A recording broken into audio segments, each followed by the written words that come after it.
who in your wisdom and goodness has appointed the office of rulers and parliaments for the welfare of society and the just government of the people. We ask you to behold with abundant favor as your servants whom we have been pleased to call to the performance of important trust in this land. Let your blessings descend upon us here assembled, and grant that we may treat and consider all matters that shall come under our deliberations in so just and faithful manner as to promote your honor and glory, and to advance the peace, prosperity, and welfare of this country and of those whose interest you have committed to our church. Amen.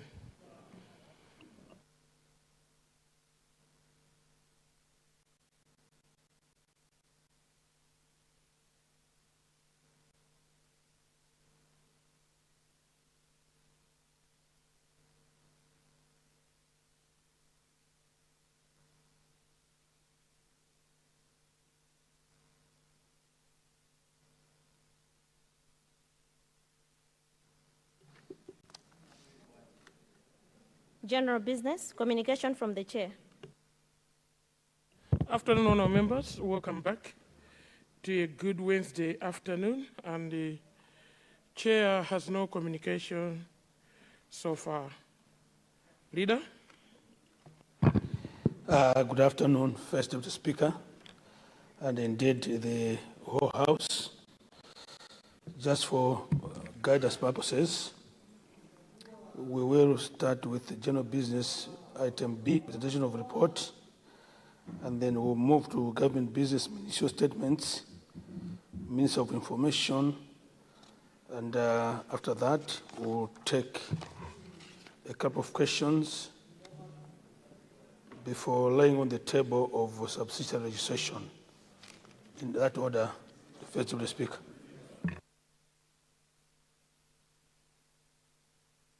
Thank you for that guidance, Leader. I see the Leader of Opposition, then the honourable member for this Rintipe constituency. Leader of Opposition first. First Deputy Speaker, good afternoon. First Deputy Speaker, I rise on a very important matter, seeking the guidance of the House, but also on matters of national importance. First Deputy Speaker, yesterday Malawians woke up to a very shocking news of increased house rentals. Today, First Deputy Speaker, the fuel has been risen up with about 35%. As opposition wanted the government to pronounce itself through the responsible ministry that probably they would be able to bring the ministerial statement to brief Malawians on how they are going to cushion them with this 35 increment on the pump price, because we understand that this has got a bearing on the cost of living, because it will result into skyrocketing of basic commodities. First Deputy Speaker, I submit. Thank you, Leader of Opposition. Then I'll take the point of order. Then, Leader, you'll be recognized at some point to respond, but I will take that point of order first. Thank you so much, Honourable Speaker, for according the Zantipe constituency to stand on point of order. Right Honourable Mr. Speaker, is it in order that in this Honourable House we have these beautiful gadgets in front of us, and yet we are about to sundial without making use of it? Is it in order? Secondly, Right Honourable First Deputy Speaker, I would like to request your office to also consider all honourable members in this House with the constituency research tools. Soon after 10th, we are supposed to continue working in our constituencies, yet we have not yet been given the constituency research tools. May you also guide us on that one. Thank you so much. Thank you very much, Honour Member. And a good afternoon on a good Wednesday, the Holy Week that we are having in front of us. And as we approach the Good Friday and the Easter holidays, the chair seated here is loving the mood in the House. Let me guide you, Honour Member for Desalintipe, on your first point of order. Is it in order that there are gadgets in front of us not working? Honour Member, the gadgets are not live. I cannot comment on them. The gadgets belong to Parliament. They were donated by UNDP. During the process, they developed a technical fault, a huge technical fault. The parts were ordered. I understand the technicians to fix them are failing to do it because we are seated in the House for sitting of Parliament. They need to work in the House. They need to work in the House. And a weekend is not enough for them to rectify the issues. The parts are here. Honour Member, I know you are so conversant with technology. Let's hope when you're coming in the next sitting of Parliament, these gadgets will be working and functioning well. I saw raw, but thank you so much for your observation. On the other research tools that you're looking for, Honour Member, 2 rows in front of you, to your left, sits the chair of the Social Welfare Committee. From there to the right of the chair, the first row, sits one of the commissioners of this House. Honourable Chair of Social Welfare, Honourable Commissioners, a question has come in front of the Speaker, the Deputy Speaker, to make a ruling on your behalf. I'm being tempted to refer this back to your offices. Can you please do the needful before Sunday so that your members are given enough information? From now going forward, I want to say I'll be making rulings and referring them to the owners of the issues to solve. I don't want somebody's problem to be my problem. Thank you very much.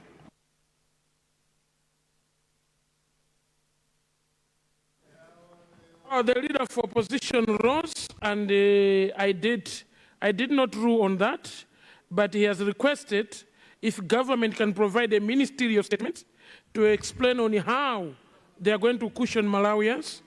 A ministerial statement can only be accepted by the presenters, which is government. And this afternoon, government is well represented in this House by cabinet ministers and the leader of this House. At that opportune time, Leader, you have the floor. Is it for now, or we'll give you some time? Thank you, Leader. It is apparent that the Speaker is in his best mood today.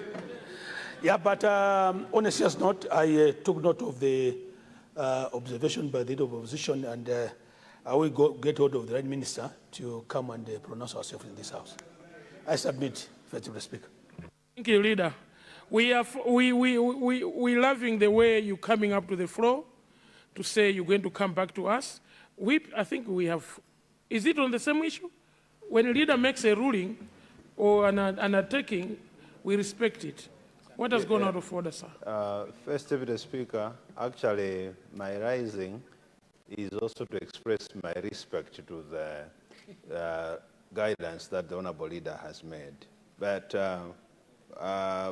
as a way of doing that, I would want to submit.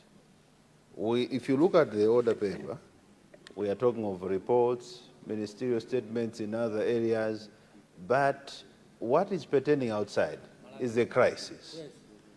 And as a representative body of the people, we should be seen to be a people that can respond urgently to matters of critical importance as they emerge. What is happening out there is a cause for distress to the people. And if we cannot stand and be those representatives of the people by attending to this matter with urgency, then we are not representatives. Right, Honourable Speaker, what I am submitting respectfully to the leadership is that they may call for a supplementary order paper to say, let us discuss this matter. In so doing, they will present information to the people, giving them assurances why this is happening, how they intend to cushion the people. This is a matter of national importance and it's a critical matter.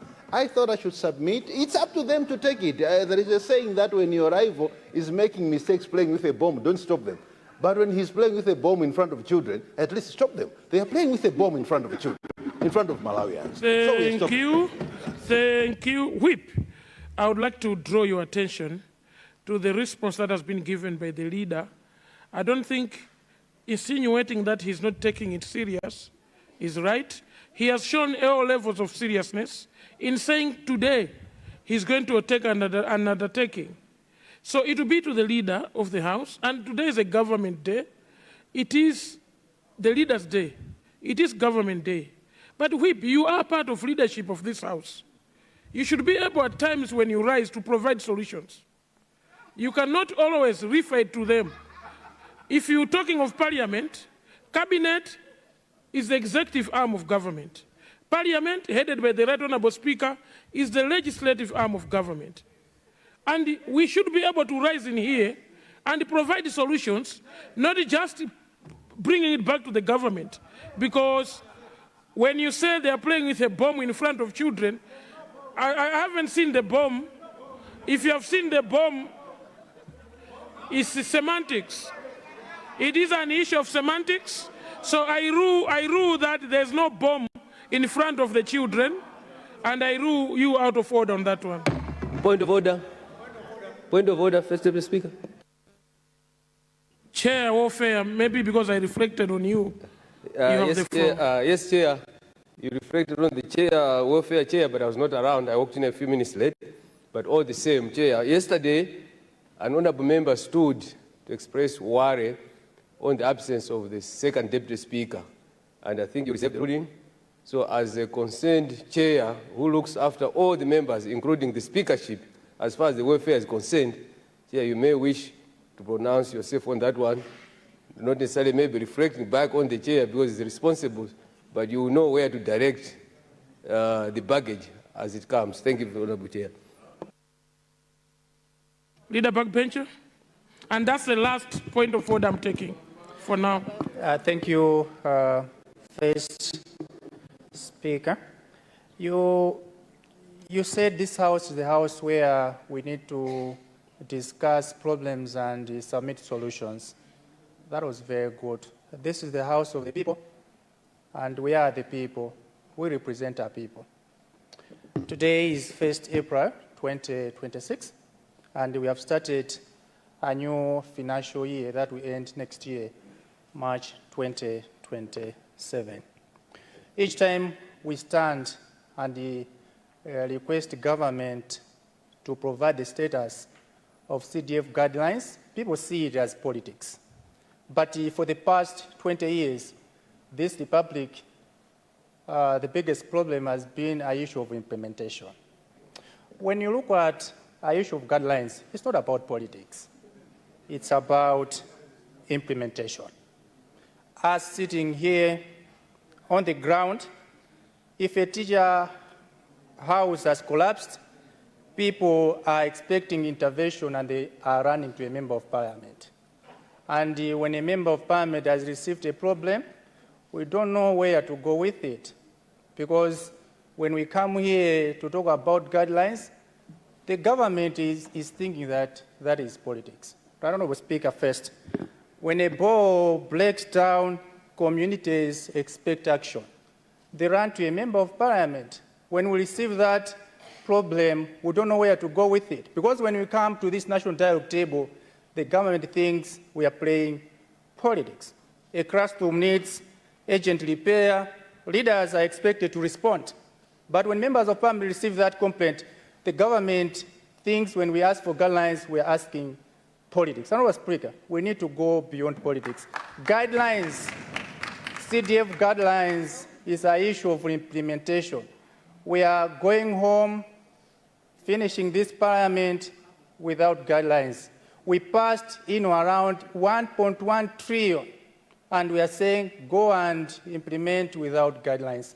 First, Right Honourable Speaker, is it not high time that the Minister of Finance and Minister of Justice, they need to come here and submit guidelines.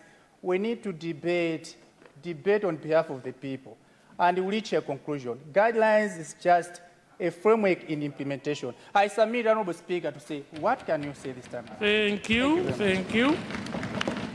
Honourable members, I did allow the leader of backbencher on the opposition more time, more than a minute of a point of order, because the issue being raised is a serious issue and a pertinent issue. Coming from him, I know the genesis of that.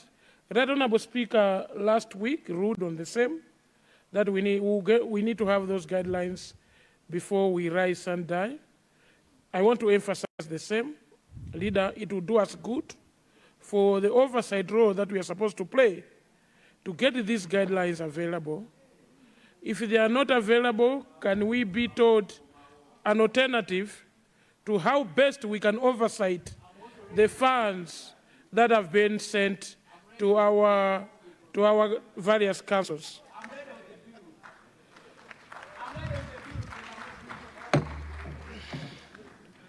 Chair Ofair, I'm being reminded of that undertaking I took yesterday, but up until now I don't have the response to that issue that was raised pertaining to the position and availability of the second Deputy Speaker.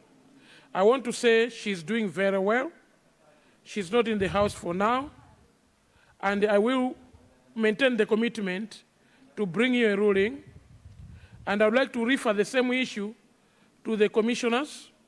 Please liaise with the social welfare chairperson and give my office some feedback.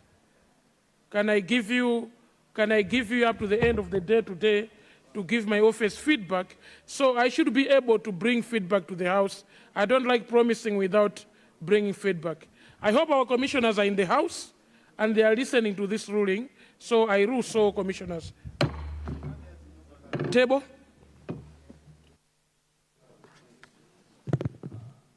Item 2, general business. Presentation of delegation report. Report of the delegation to the SADCO PAC subcommittees, operationalization and consultative workshop for the development of the 2026-2030 strategic plan.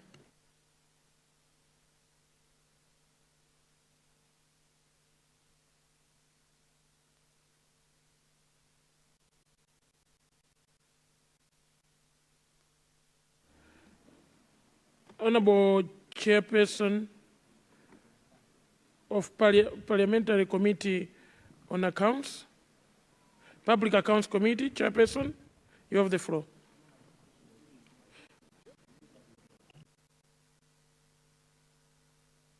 Please, Chair, you have the floor.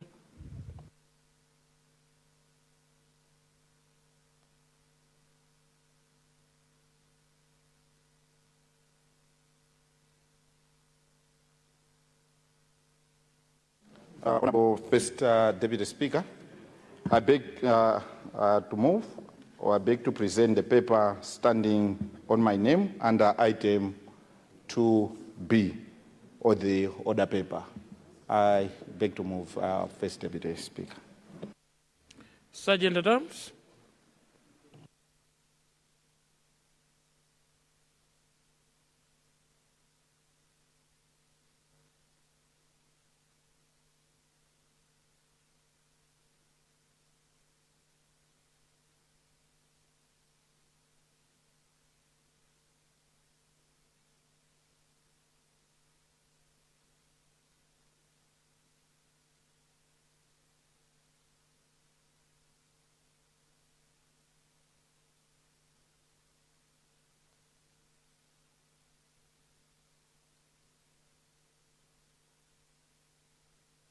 Chair, do you wish to speak to your report?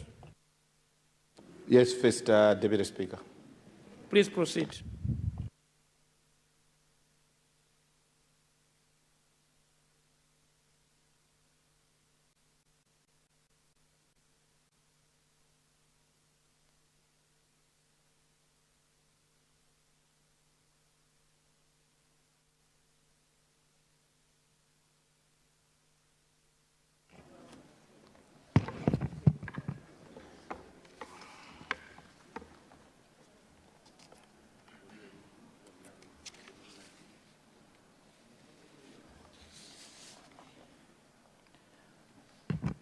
Mr. First Deputy Speaker, I stand before this August House this afternoon to present the report on the delegation of the consultative workshop for the development of the strategic plan of the Southern Africa Development Community Organization, or the Public Accounts Committee, commonly known as SADCOPAC, for the period 2026 to 2030. The workshop was held at the Emperor's Palace Convention Center in Johannesburg, South Africa, from 1st to 7th March 2026. It brought together chairpersons and members of public accounts committees, clerks of committees, representatives of supreme audit institutions, and technical experts from across the SADC region. First Deputy Speaker, allow me to briefly provide context to this engagement. SADCOPAC is a regional body whose primary objective is to strengthen the capacity of public accounts committee in the SADC region so that they effectively discharge their constitutional mandate of overseeing the use of public resources. Through the conferences, training programs, peer learning platforms, and consultative workshops, SADCOPAC further promotes transparency, accountability, and good governance in public financial management. Your Honor, the First Deputy Speaker, before the commencement of the workshop, the Malawi delegation also participated in a number of governance meetings of SADCOPAC, namely the Technical Working Group meeting, the Office Bearers meeting, and the Governing Council meeting. These meetings, First Deputy Speaker, were particularly important as Malawi currently serves as a treasurer of SADCOPAC. As a treasurer, Malawi participates in guiding the policy direction of the organization as well as overseeing financial management matters. Right Honorable First Deputy Speaker, one of the key sessions of the workshop focused on reviewing the implementation of the SADCOPAC strategic plan for the period 2022 to 2025. The review indicated that the strategic plan had served as an important roadmap for strengthening parliamentary oversight across the SADC region. You may take note that we have 16 countries participating, and Malawi is the treasurer. Among the achievements recorded under the strategic plan were the successful implementation of several capacity building programs for members of public accounts committee and parliamentary staff, organization of peer review initiatives among member states, and the continued convening of annual SADCOPAC conferences and governance meetings, which provided a platform for peer learning and the sharing of best practices. And on that note, First Deputy Speaker, it is my pleasure to inform the House that Malawi is scheduled to host the SADCOPAC annual conference and annual general meeting for 2027. First Deputy Speaker, in the period between 2022 and 2025, the organization strengthened partnerships with regional and international institutions such as Oversight, AfroPac, and the other development partners working in the area of public financial management. First Deputy Speaker, the review showed that approximately 70% of the planned activities under the 2022 to 2025 strategic plan were successfully implemented. First Deputy Speaker, despite the achievements, the workshop also noted a number of challenges that have affected the full implementation of the strategic plan. These include limited and inconsistent financial support certain programs. Let me retake that one. These include limited inconsistencies in financial support for certain programs, disruptions of planned activities due to logistical challenges in host countries, delays in implementing some components of the research pillar, and varying levels of institutional capacity among public accounts committees across the region. First Deputy Speaker, these challenges highlighted the need for stronger institutional coordination and sustainable funding mechanism to support the work of SADCOPAC. Mr. First Deputy Speaker, with that in mind, the workshop deliberated extensively on the development of a new strategic plan for the period 2026 to 2030.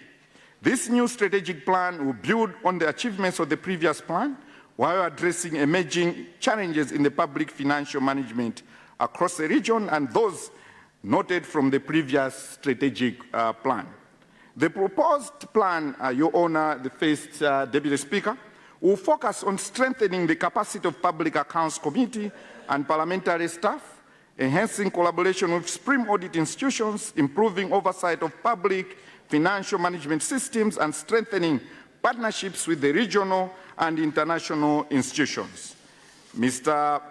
First Deputy Speaker, the workshop provided an important platform for member states to review progress made in strengthening parliamentary oversight and to collectively shape the strategic direction of SADC for the next 5 years. Your Honor, the First Deputy Speaker, the insights gained from this engagement will assist our committee and the Parliament in further strengthening oversight of public resources in Malawi. I therefore present this report of Malawi delegation to the Consultative Workshop for the development of a 2026 to 2030 strategic plan of SADC for noting by the House. I thank you, Right Honourable First Deputy Speaker. Thank you, Chair. Public Accounts Committee and the leader of delegation for the report.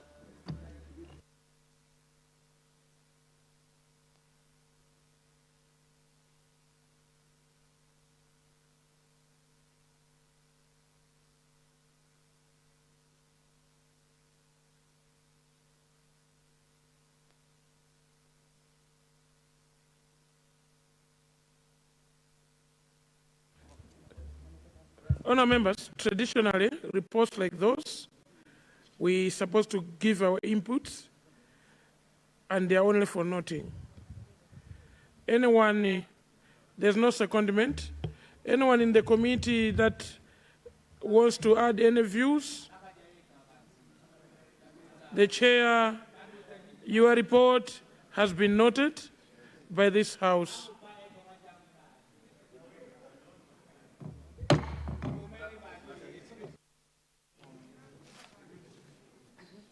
Item 2, general business.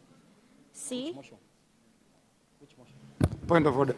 Honorable Dowa East, what's going on for? Oh, it's just to greet you, but to request maybe if there will be a proper motion to note the report. It's supposed to be a proper motion so that the report is noted by the House. Honorable Dowa East, I'm being tempted without anyone asking me what type of necktie you are wearing. I'm being tempted. Is it not a Malawi Congress Party necktie? No, this necktie looks like that, but it's not a Malawi Congress Party. I wish it was, but it's not a Malawi Congress Party necktie. But I wish it's just. I don't want to reflect on First Deputy Speaker because the colors the First Deputy Speaker is waiting on looks just like my necktie. Thank you. Thank you very much. I'm assured because party colors are not allowed in this House. I was about to evoke a section, but you are safe for now. Chief Whip or Deputy Leader for a motion on the curtailment of that delegation report? No need?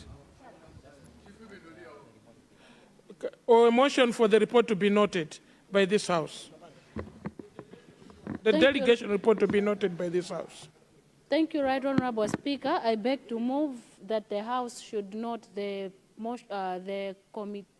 committee report submitted to this delegation House. Report. The delegation report submitted to this House by the leader of the public, by the chairperson of the Public Accounts Committee. I submit. Thank you. Thank you, honour members. We have a motion on the floor that the delegation report be noted by this House. Those of that opinion say aye. Aye. Aye. Those of the contrary opinion say no. The ayes have it, and the motion is carried, and the report has been noted. Item 2, general business. C, presentation of committee reports. Report of the Parliamentary Committee on Health on the committee's activities held within the month of March 2026 in the 2025-2026 financial year. Before that, I see leader rising. Leader? We have just disposed of the delegation report. I had guided that after the first report, we'll move to government business, ministerial statements, Roman numeral 2, Minister of Information. Honour members, we have a motion.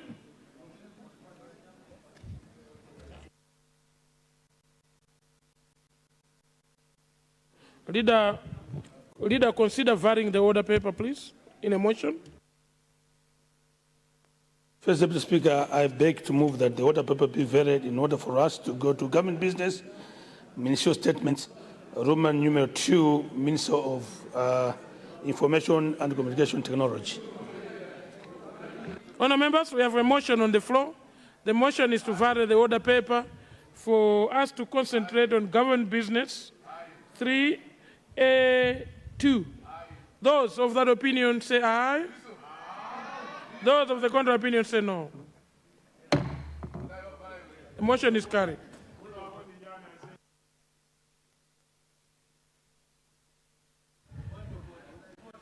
What's gone out of order, Zimba? Mr. First Deputy Speaker, is it in order that the government can run away from the report for the hotel? Because the Malawians are waiting that the members of parliament will debate that report and then will exhaust it and will finish it today. So, and it's on the order paper. Is the government running away from that report? Which report, honourable member? It is on the order paper, and the government is just doing this. Honourable member, honourable member, please resume. Is it in order, Mr. First Deputy Speaker? Honourable member, please don't mislead this House. The committee report that the table office took was the committee report on the Committee on Health, and the government is their day today. Today is their day. They decide which business to come on the floor of the House. So government, at an appropriate time, will guide this House. If the report you are talking about, they would want it to be tabled. We cannot just start to table reports from government when government is not ready to table that report. It is a government day today, honourable member.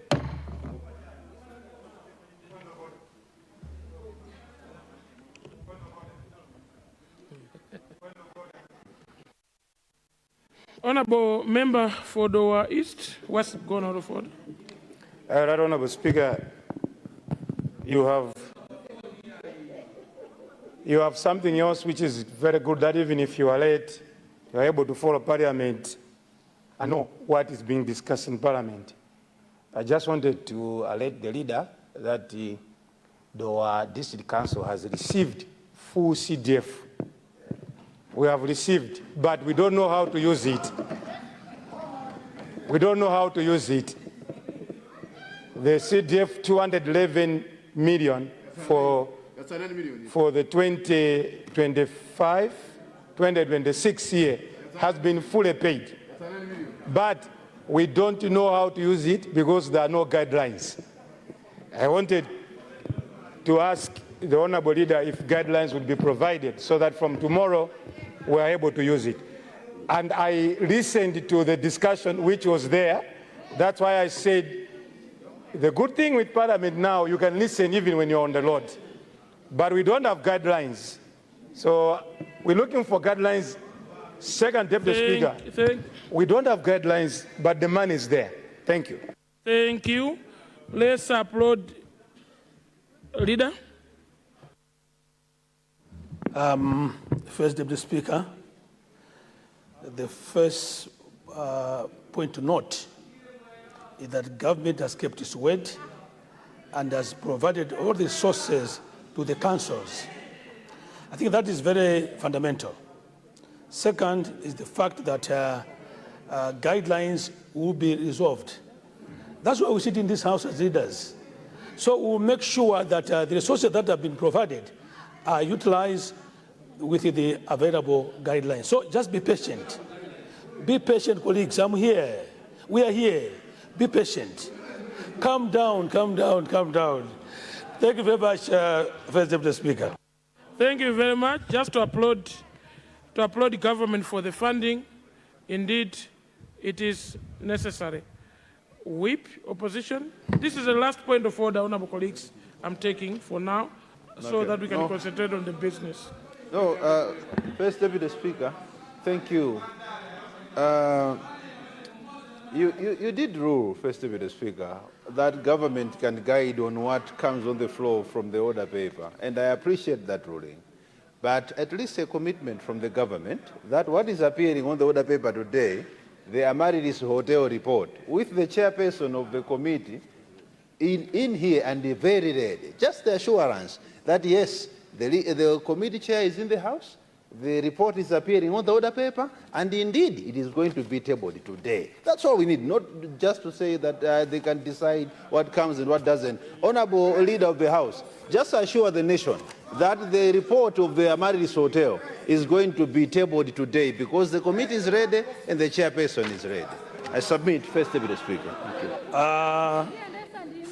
Mr. First Deputy Speaker, this house is managed by me. Yes.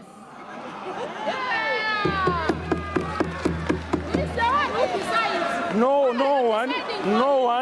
one, and I want to emphasize this, no one on that side is going to dictate to me or to this side what comes on the floor. I have guided. This is the house that has got leadership. And leadership decides from time to time what comes on the floor. And I've decided. Leader, thank you, Leader. Order on our members, order. Order on our members. Order on our members.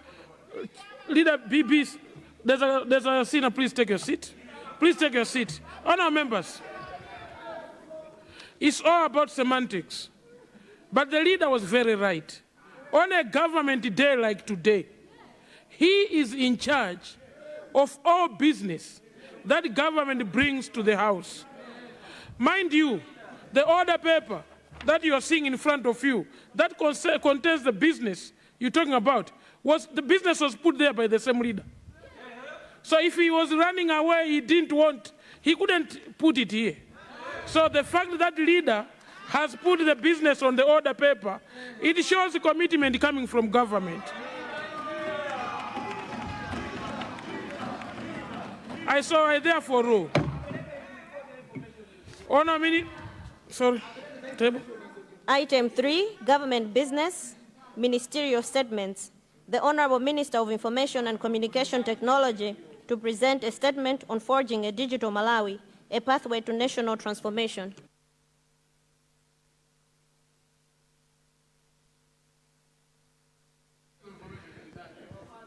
Honourable Minister of Information.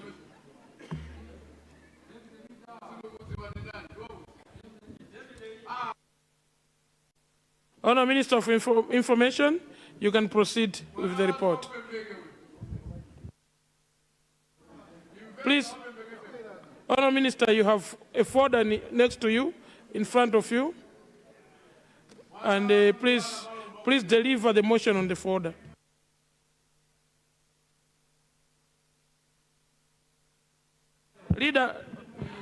Deputy Leader, you have a motion on the folder. The folder you are holding has a motion. Let's take that motion first.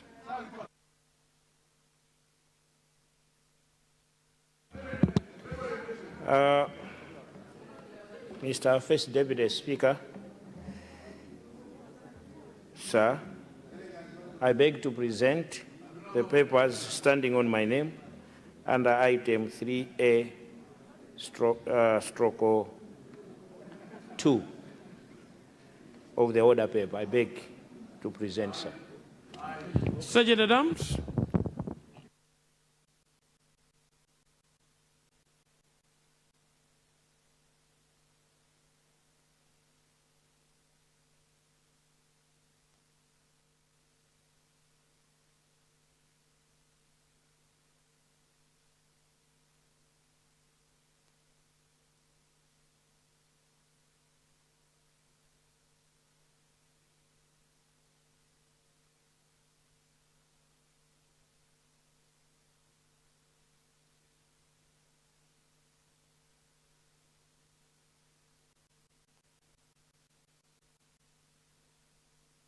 Honourable Minister, do you want to speak to your statement? Mr. First Deputy Speaker, yes, I would like to speak my report. Thank you. Please proceed to Thank the you very podium. much, sir.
Mr. First Deputy Speaker, sir, and the entire House, I stand here to present a ministerial statement which is entitled Forging a Digital Malawi, a Pathway to National Transformation. Mr. First Deputy Speaker, sir, I rise with a profound sense of duty to address this august House on a matter that would define the future of our economy and the character of our republic, namely the ongoing digital transformation of Malawi. The national mandate. Mr.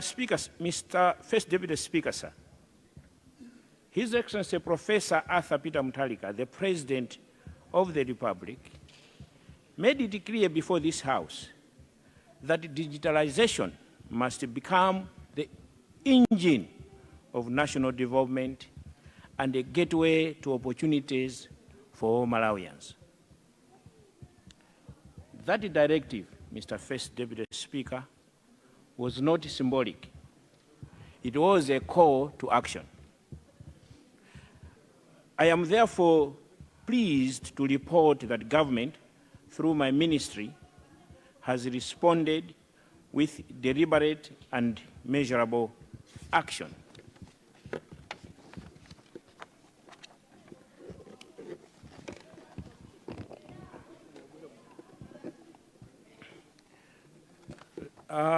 Mr. First Deputy Speaker,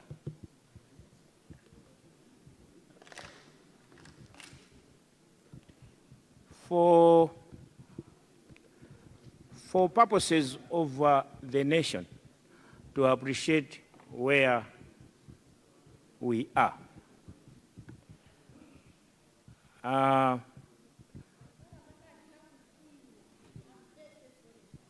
you may recall, Mr. First Deputy Speaker, that through the DPP manifesto, His Excellency Professor Arthur Peter Mutharika set feasible targets for implementation.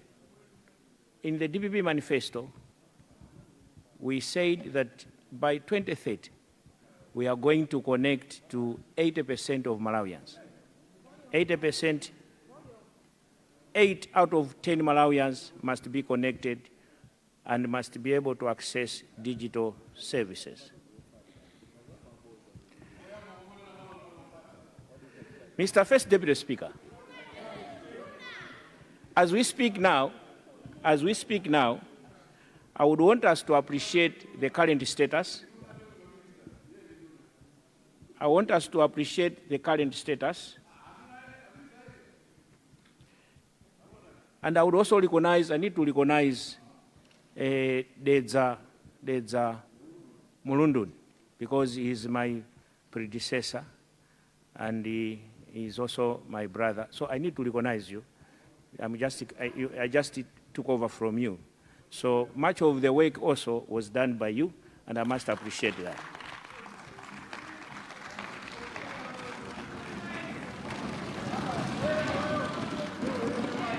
Having said that, Mr. First Deputy Speaker, having said that, there is a lot that we must do, and there is a lot that we are doing under His Excellency Professor Arthur Peter Mutharika.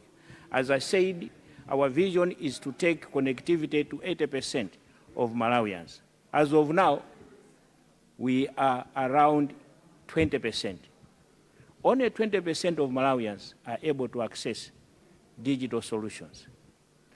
And just also to ride on the Mwanza, is it Mwanza Central, as well as the Blantyre, is it Zingwangwa, the need for the youth and women to be incorporated in the digital transformation journey that we are embarking. It's very, very important. I need to emphasize that. Now, Mr. First Deputy Speaker, our focus has been to translate policy into tangible results that directly impact citizens. This far, we have reduced the cost of international bandwidth from $12 United States dollars per megawatt to $4.20. We have managed to do that, leading to a significant reduction in the cost of data. Today, a 500 megabytes bundle is available at approximately 80 cents. Mr. First Deputy Speaker, sir, you may also wish to note that mobile broadband penetration has increased to 46%, expanding access to digital services across the country. As we speak now, we have established ICT laboratories in 75 schools, connected 18 schools to internet, and equipped 10 teachers training colleges with digital infrastructure. Across government, 36 ministries, departments, and agencies are progressively transitioning into digital-first operations through modern systems such as electronic payroll management and digital agriculture input platforms. Through the National Data Center, key government systems are now securely hosted within Malawi, strengthening sovereignty and data protection. Mr. First Deputy Speaker, sir, these are not abstract achievements. They are improvements in service delivery, efficiency, and national capabilities. Number 3, strengthening digital governance and national systems. Mr. First Deputy Speaker, sir, sustainable digital transformation demands strong systems, discipline, and institutional readiness. In this regard, the government of His Excellency Professor Arthur Peter Mutharika, through my ministry, is implementing key foundational reforms to modernize the state and strengthening digital governance. We are enforcing the use of official government email domains under the @government.mw across ministries, departments, and agencies to ensure secure and accountable communication. Let me maybe clarify on this one. When we got into government, the whole public service was using the Gmail and Yahoo domains. And that is not sustainable, that is not secure. So immediately we moved in to work on introducing the government.mw domain so that our systems are secure. Mr. First Deputy Speaker, we are also rolling out a secure government-wide document management system to replace manual processes, improve efficiency, and strengthening record keeping. You may also wish to appreciate there that for many years, the government system has been paper-based, and because of being paper-based, risks are there that documents could be missed, could be lost, but also decisions could be delayed in the process. We are also training senior government officials, including cabinet ministers in digital systems and cyber security protocols. This will ensure leadership drives digital transformation from the top and to the bottom. Mr. First Deputy Speaker, sir, you may also wish to know that government is upgrading the National Data Center to be AI-ready and cloud-ready. AI stands for artificial intelligence. This will strengthen our ability to host and scale modern digital government systems securely. Mr. First Deputy Speaker, we are also developing a government-wide video conferencing system to improve coordination, reduce costs, and support real-time decision-making. At NACIT, government is establishing an artificial intelligence training center. This will build national capacity in AI, data science, and advanced digital skills. Further, government is developing a comprehensive cybersecurity act backed by a national cybersecurity strategy to protect critical infrastructure and secure government systems.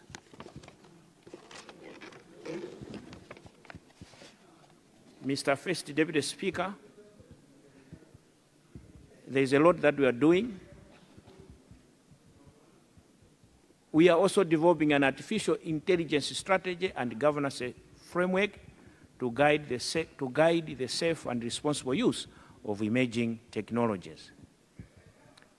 These reforms ensure Malawi is not only digitizing services, but building a secure, modern, and future-ready digital state. Mr. First Deputy Speaker, digital transformation must also strengthen transparency and public trust.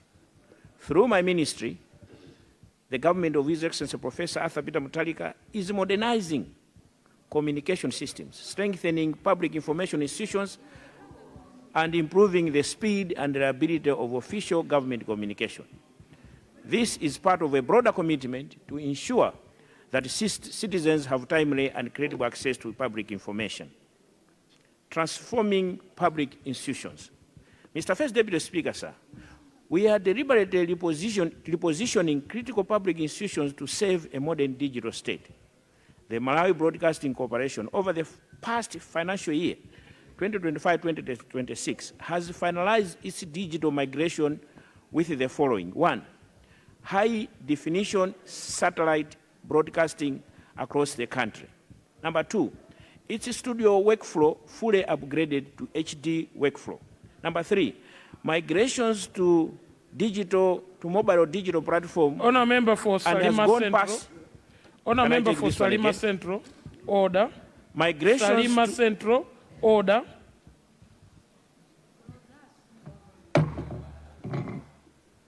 Please proceed. Thank you very much. These are matters of digital transformation, so you need to take be serious with it. I must tell you, these are no simple matters. Sometimes be serious. Thank you very much. Migration to mobile or digital platform, and so far, the TV, our access rate is now at 100%. Radio FM transmission has also been integrated into digital network, with a few audio transmitter infrastructure being upgraded within the time frame. MACRA.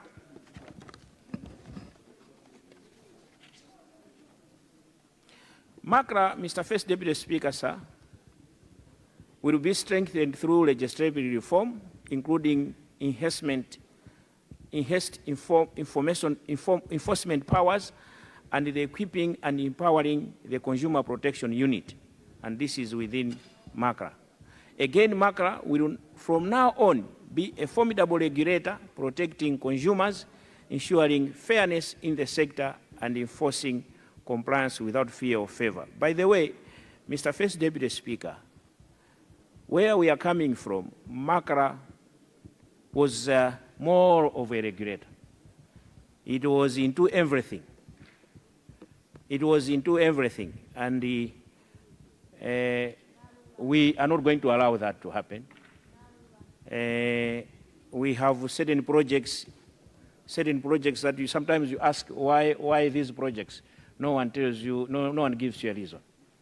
And this government is a responsible government. It will make sure that Makara stays in its reign, that of a regulator, not otherwise.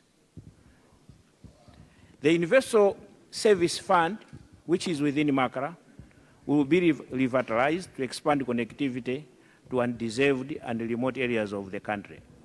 And I must also hasten to add here, we will be unbundling the Universal Service Fund, which is in Makara, to be on its own, a standalone fund. The Malawi Post Corporation will be transformed into a digital service hub, delivering e-government services, connectivity, and financial inclusion to communities nationwide. Malawi Postal Corporation has got infrastructure almost in each and every constituency. And when we talk about 80% of the people by 2030 must be reached, it is going to be through the infrastructure that is owned by Malawi Postal Corporation, which is everywhere in the country. As I said, these institutions, Mr. First Deputy Speaker, will no longer operate as they did in the past. They will become instruments of national transformation. Number 6 is youth empowerment and digital economy participation. Mr. First Deputy Speaker, sir, government is intentionally placing young people at the center of this transformation.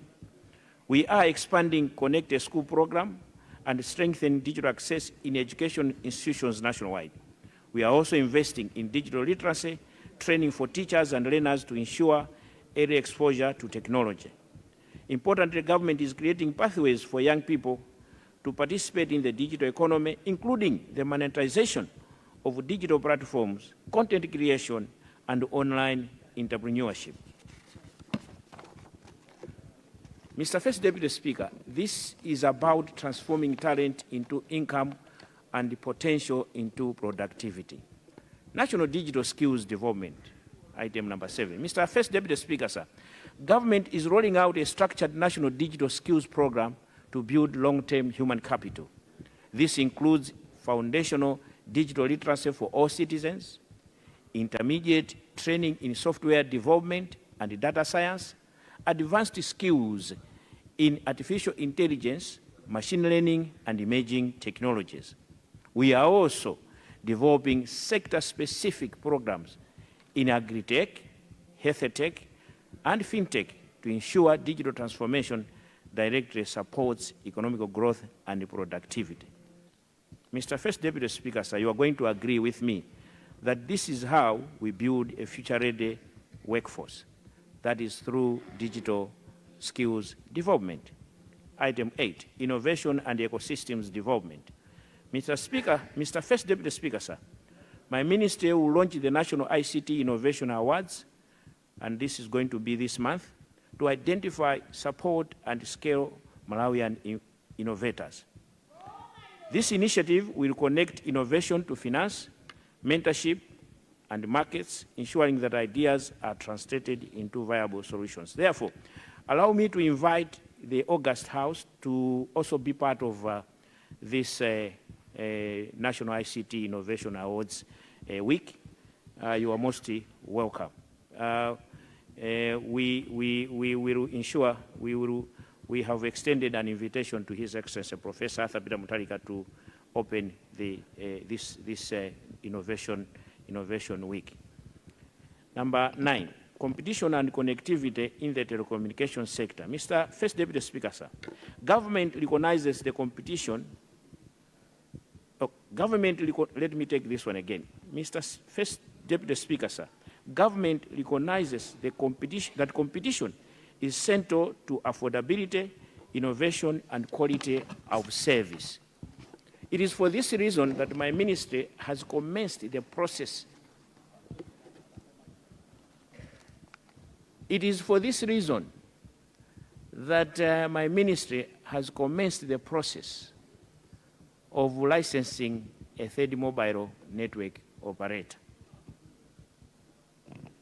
This intervention is designed to expand coverage, reduce prices, and improve service quality, particularly in undeserved rural communities. Evidence from comparable markets shows that increased competition can reduce prices by up to 40%. Mr. First Deputy Speaker, this is a reform driven by fairness, access, and consumer welfare. Going forward, priorities going forward, item number 10. Mr. First Deputy Speaker, sir, in the next phase, government will expand connectivity to 2,000 schools. The government of His Excellency Professor Arthur Peter Mutharika is connecting 2,000 schools. 2,000 schools.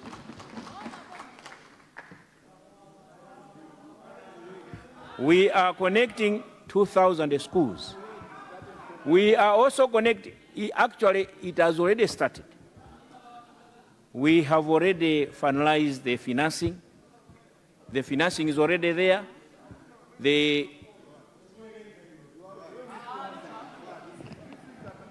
Okay, let me proceed, Mr. First Deputy Speaker. So in the Zamurundun, almost 40% of your schools will be connected to internet. 40%. Because we have over 6,000 schools in this country. So we are connecting 2,000 during this project. And this project is for this year, 2026 and 2027. It is under the DMAP project. And then we are constructing 120 ICT laboratories. 120 ICT laboratories. And we are also connecting 500 public institutions. Mr. First Deputy Speaker, sir, this is how we operationalize the Malawi Information Technology Authority. Okay. Mr. First Deputy Speaker, sir, let me take this one again. I know that this side, some of them on the other side, they are, you know, what they're expressing is just an indication, a sign of being jealous with our government. But this is what we are doing. They are not happy that they're out of government. They are not happy at all. But we are in government. I'm the Minister of Information and Communication Technology. You are no longer Minister of Information and Communication Technology. So leave me to do my job. You leave me to do my job. Thank you very much.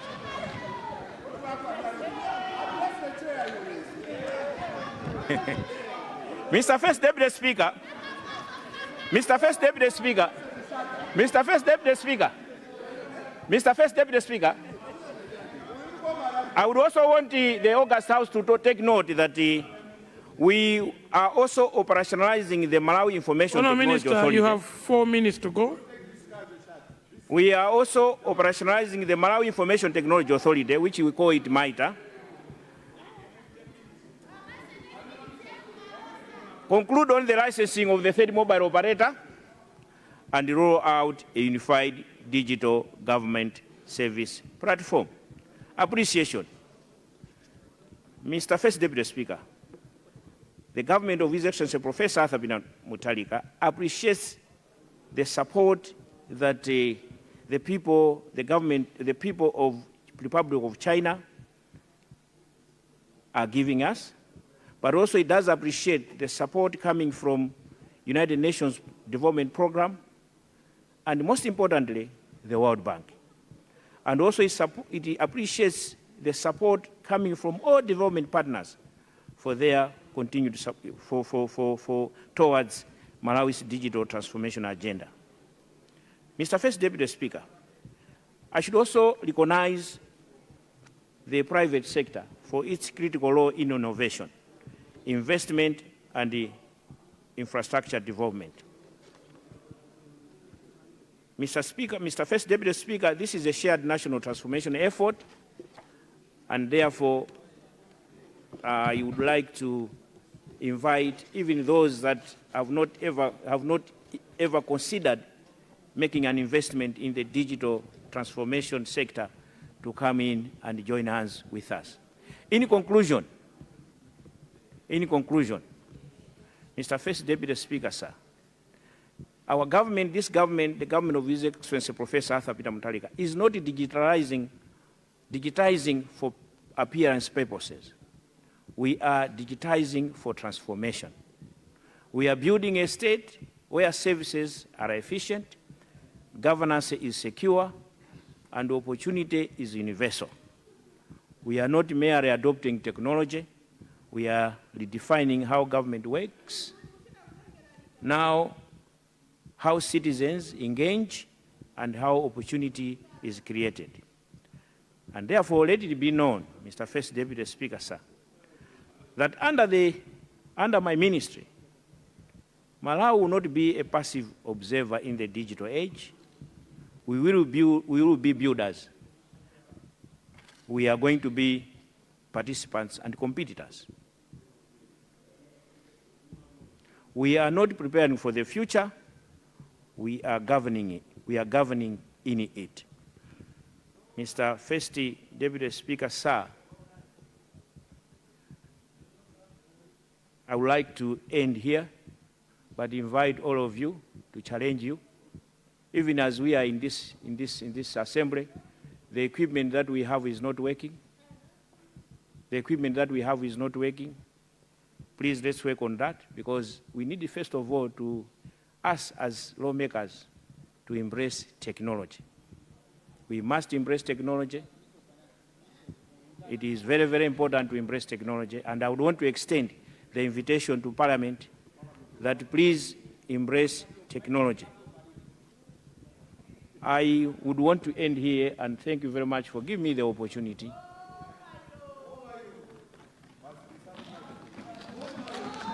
Thank you very much. Let me thank His Excellency Professor Arthur Peter Mutharika for appointing me to be Minister of Information and Communication Technology. Ku opposition kumanda mukhakongo.